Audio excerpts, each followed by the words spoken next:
What's your earliest memory? Think about it. Don't tell anyone. I know usually we ask people to talk to their neighbor at this point, but don't do that this time. Keep it to yourself. Hold it quiet and precious. I'll ask you again about it later. My earliest memories are of being read to by my parents. When I was very young, of going on long adventures with them, being told stories and being taken to places I hadn't seen before. Later on, I started creating stories of my own.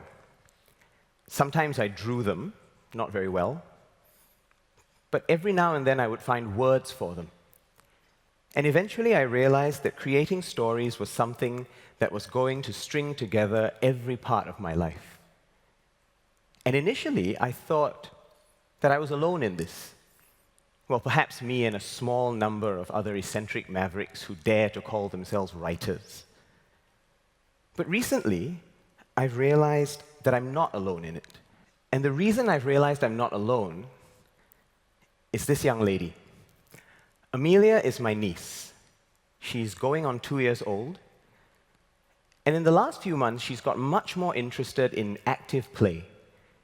She's been playing with blocks, trains, dolls, all manner of things. And what I've noticed in the last few months is that she has started, as she plays, to say things. She puts the blocks together and says bird, cat, dog, purple, pink, Grover. And I think that she's telling stories to herself.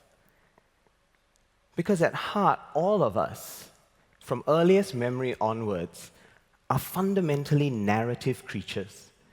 We are storied beings, and stories are what make us who we are. That applies to countries as well, to societies, to groups of people. And I think in discovering the new Singapore, right, that undiscovered place full of possibilities and promise, one of the first things we will need to do is ask ourselves, what are the new stories of this place? But of course, before we talk about new stories, we have to figure out what the old stories are. Anyone who's studied Singapore or looked at a map will know that we are small. Anyone who's attended class in any of our schools will have gone through a process of learning that we have no natural resources, and our only natural resource is our people. We also know that we are, as various speakers have alluded to in the last couple of days, a little red dot. But these aren't the only stories that we can tell ourselves.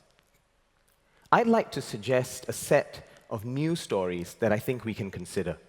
New ways of seeing the world, and new ways of defining who and what we are.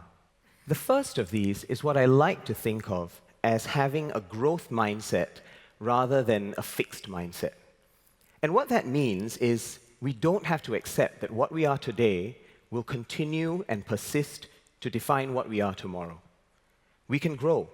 We can become something new. We can learn. We can refine ourselves.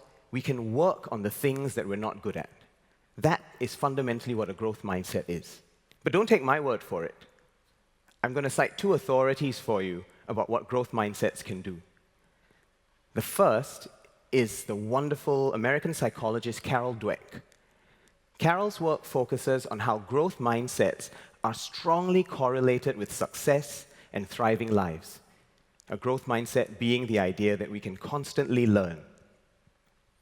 The second authority is someone many of you would have met yesterday. Dylan So told us that the little red dot isn't actually that little. It's actually quite big. And that we can grow into new perspectives of ourselves. And I think that's a fundamentally important story for the undiscovered Singapore. The second story that I think we all need to be much more aware of is a story that defines what kind of group we are. What are we as a collection of people? Are we a crowd of unconnected people, disparate entities with no links or relationships to one another? Or are we a community a community with connections and relationships and links that can come together to achieve big things. A few years ago, we embarked on a process called the Singapore Conversation, a process of communities coming together to define what our collective aspirations, visions, hopes, and dreams were. In 2009, the great political scientist Elinor Ostrom won a Nobel Prize for researching what the role of communities can be in managing common resources. And what she found was that communities, in certain circumstances, are actually able to achieve far better outcomes than markets or governments functioning in what she called a process of central direction. When we are a community, that story can propel us to achieving things that no crowd or no collection of people can do alone. The third thing that I think is going to be really important for the kind of stories we tell is about how we relate to the systems around us. We could think of the system as this rigid entity and blame all of what happens to us on these external forces, cold and impersonal as they are. Or we can believe that we influence that system. The fundamental belief here is about where our locus of control lies. An internal locus of control says that the determinants of our destiny come from inside us. We are the ones who make choices which affect that future. An external locus of control says that it's everything outside of us that affects the future. The boss, the nasty person out there, the rules, the culture, the system. And we have a choice about which of those beliefs we subscribe to. And I think it's an important story to tell ourselves if we do want to move to be an undiscovered country or to become something bigger than we are now, that we can actually influence the system and that we have an internal locus of control. We need some amount of external locus to make sure we're not reckless and arrogant, but fundamentally, I like to think that more of us need an internal locus. There's a fourth story as well, and that focuses on how we perceive the resources around us. We could look around us and see the gaps, the weaknesses, the deficits, and all the things that are going wrong. Or we could look around and notice the gifts and the assets that we have, the wealth and abundance of things that are at our disposal. Much like Crystal Goh, who you also heard yesterday, who noticed not just a condition or the things that she couldn't do, but the gifts and the abundant assets that she possessed, which allowed her to completely redefine her future. That's a new story that I think we can tell. Equally critical is how we perceive our life. Do we think of our life as a disconnected set of events? I was born in 1979. I went to school, in primary school in 1986. I started secondary school in 1992, graduated from university in 2002, and now I'm standing here in 2015 after a series of shenanigans and adventures. That could be one way to look at a life, or I could think of it as a series of connected events, that my life is a campaign and a movement. And what I like about a story that involves campaigns and movements, not just disparate events, is that we start to be kinder to ourselves when we see the connections in everything that's happened to us. The great Jewish thinker Rabbi Tarfon in the Jewish Ethics of the Fathers reminds us that we should not be daunted by the enormity of the world's grief. We need to do justly now, love mercy now, and walk humbly now. Now, that's hard to do if you think of your life as a series of disconnected events, because one failure can end up persisting and defining what you are tomorrow. But if we remember that life is a campaign, and that what we didn't manage to do today, we can try again to do tomorrow, then it's a lot easier to go to sleep at night. And we are reminded then of the next part of Rabbi Tarfon's wonderful quote, which is that maybe it's not for us to complete every task that we start. Maybe it's okay that we just go part of the way. But we have to remember that we're not at liberty to desist from the task either. And that, I think, is quite fundamental to the new stories that we can tell ourselves. One last story that I think is important to share, which is sometimes we feel bombarded by having to be so many things to so many people. And we can't solve problems like that. We just feel pulled apart by the tension and the contradiction of all of them. But the nice thing is that what cannot be solved can actually be navigated and celebrated. I had a story I was going to tell here, but I was very struck by Melissa's slide, so I'm going to use her example about leadership. She said leaders have to be decisive and expert and empathetic at the same time. And it's easy to look at all of that and say, oh my God, I cannot be all those things. How am I decisive and empathetic at the same time? The more decisive I am, the less empathetic I can be to individuals.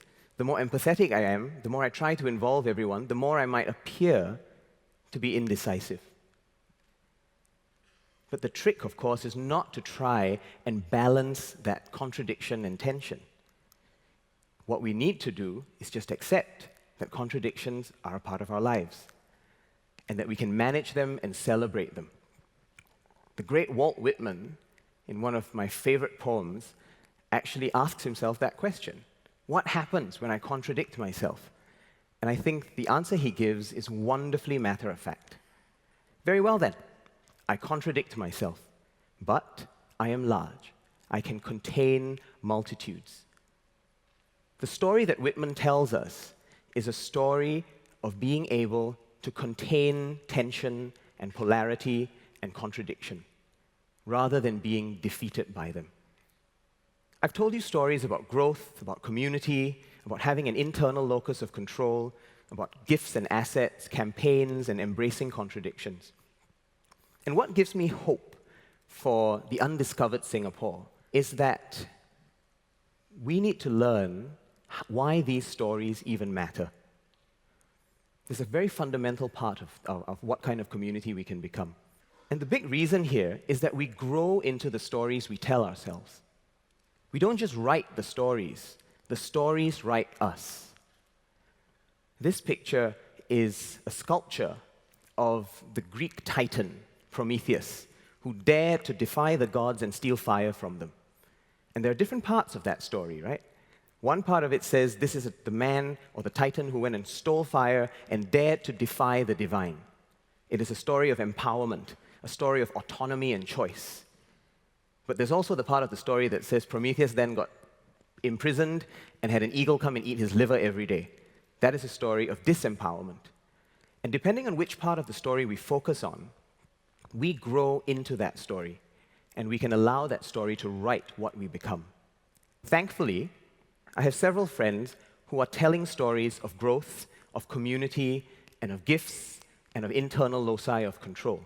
Friends like Jeremy and Jiachuan, who founded what they call conjunct consulting, bringing the skills of consultants to the social sector and helping nonprofits to benefit from sound corporate practice. They like to call this consulting with a heart, or in Jeremy's case, consulting with many hearts. Then there's Bernice, who founded something called Singapore Youth Incorporated, and that eventually got called SYNC for a while, and now it's called Zeroth Labs.